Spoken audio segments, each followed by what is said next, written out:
28. Verify ECS reduced for launch. Verified. 25. Status check. Go Atlas. Go Centaur. Go SES.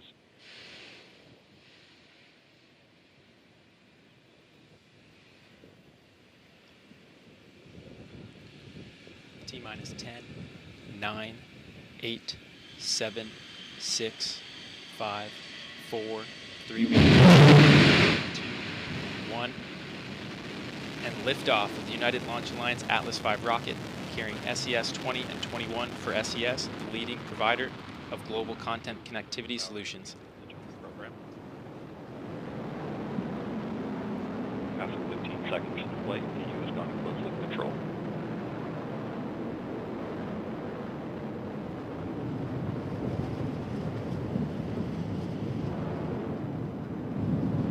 Coming up on 30 seconds into flight, RD-180 is throttled back as expected.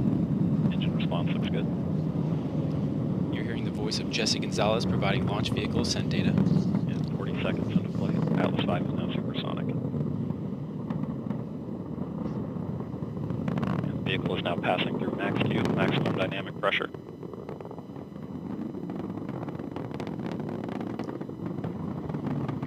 And the RD-180 is now throttling back up as expected. Engine response continues to look good. Passing a minute into flight, continuing to see good SRB chamber pressures. RD-180 pump speed and fuel injector pressures are responding well to demands on the engine. Vehicle is continuing right down the middle of the range track.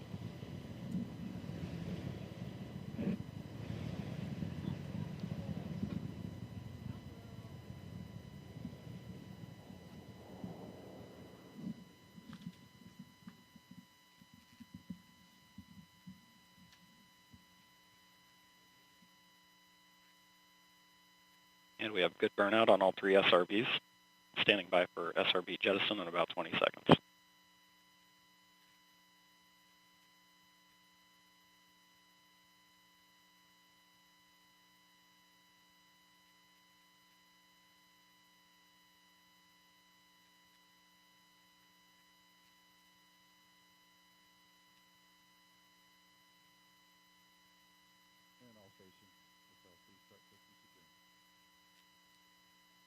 And we have good jettison of all 3 SRBs. And the vehicle has gone to closed loop guidance. And the RD-180 is throttled down as expected. Engine response continues to look good. About 2 minutes remaining in the boost phase of flight. The vehicle is now 45 miles in altitude, 70 miles downrange, traveling at 5,500 miles per hour.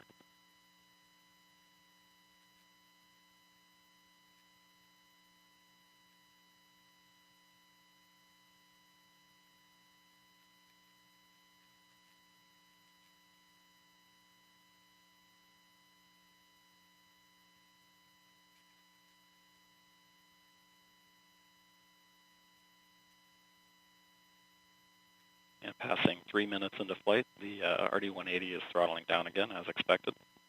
Engine response continues to look good, and the RCS system is now pressurizing to flight levels.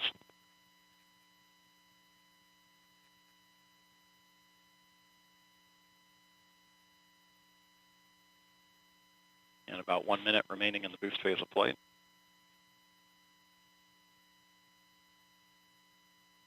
And we've had good indication of payload fairing jettison and Centaur forward load reactor jettison. And the RD-180 is now throttling up as expected. Engine response continues to look good.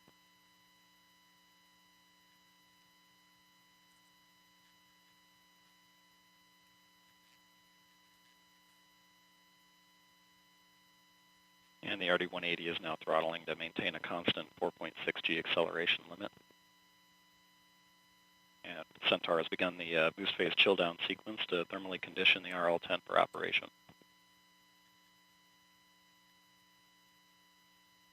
Standing by for BECO shortly.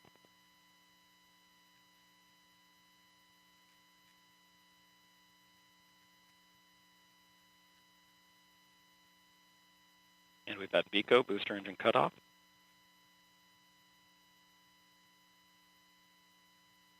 And we've had Atlas Centaur separation. seeing good pre-start on the RL-10. Standing by from S1 shortly. And we have ignition for the first burn of today's mission. This will be the first of 3 Centaur burns for today's mission. It will last a little over 7 minutes.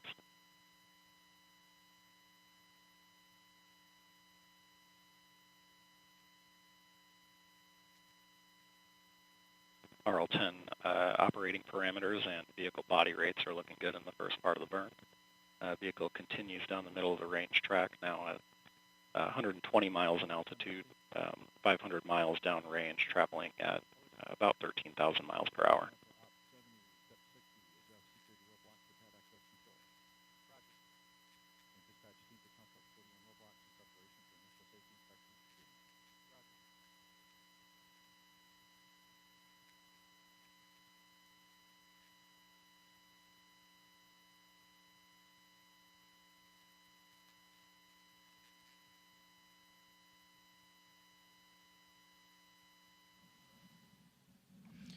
This is Atlas Mission Control at T plus 5 minutes 45 seconds. We just heard flight commentator Jesse Gonzalez confirm the successful completion of the early phase of today's flight, and all systems continue to operate nominally. Our next event, Centaur main engine cutoff, will occur in about 7 minutes. During this time, I have the pleasure of welcoming ULA's Commercial Program Director, Vernon Thorpe. Thanks for joining us, Vern. Thanks, Ryan. It's a pleasure to be here. Cool. So, we just lifted off on a long ascent to orbit. What should we expect to happen over the next 6 hours? Okay, well, we just saw the initial booster ascent phase, so now what we're going to do is 3 Centaur burns to complete this mission. The first burn is happening right now, of course. That'll last about 7.5 minutes. When that is complete, we'll enter a 12-minute parking orbit coast, and then we'll have a second Centaur burn. That Centaur burn will last about 5 minutes, and that will place us into a geosynchronous transfer orbit. So the highest point of that orbit will be up at geosynchronous altitude. So after 5 hours, when we're at the top of that elliptical orbit, we will do another Centaur burn. It'll be just over 2 minutes long, and that will essentially circularize the mission. And at that point, we'll be very close to a geosynchronous orbit. We'll take out most of the inclination during that burn as well, and we'll go from about 28 degrees down to about 1.9 degrees of inclination. Following that, we'll separate the satellites. We're going to separate the satellites 40 minutes apart, and that'll be centered around the T plus 6 hour mark, so one about 20 minutes before and 20 minutes after that. Very nice. And why might a orbit matching Earth's rotation be necessary for these satellites, SES 20 and 21? Well, that's the advantage of a geosynchronous orbit for many communication satellites. You know, at that altitude, the time that it takes to do one orbit of the Earth matches the time it takes for Earth to rotate once.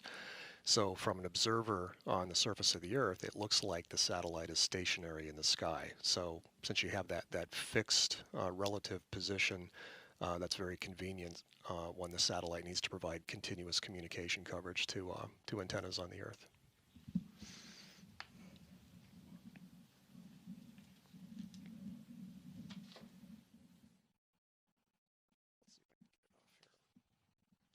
How about if I put it in my pocket? Would that work?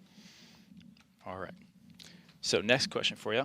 Following separation from ULA Centaur, SES 20 and 21 will be operational fairly quickly. What more can you tell us about that? Well, they'll be operational very quickly because of that near geosynchronous orbit that we're placing them into. Typical GTO type mission where the spacecraft has to do the orbit raising up to geosynchronous. For a satellite like this, for these 2 satellites, it would take about 5 to 6 months because they have electric propulsion systems, they're very low thrust systems, so it takes a long time to achieve the final orbit. With this mission today, we're going to put them almost exactly where they need to be for their final operational orbit, so it cuts out most of that orbit raising time, and it'll allow them to get both spacecraft, SES to get both spacecraft operational about 5 months earlier than if we had flown a traditional GTO mission profile. Very nice. All right, so that leads to our Atlas rocket has quite a legacy of support to commercial satellite missions. Tell us a little more about some of the missions we've put in orbit. Sure. So both Atlas and Delta, the rockets we fly at ULA, have been launching commercial satellites since the early 1960s. In fact, we launched what many consider to be the first true commercial communication satellite, and that was the Telstar mission.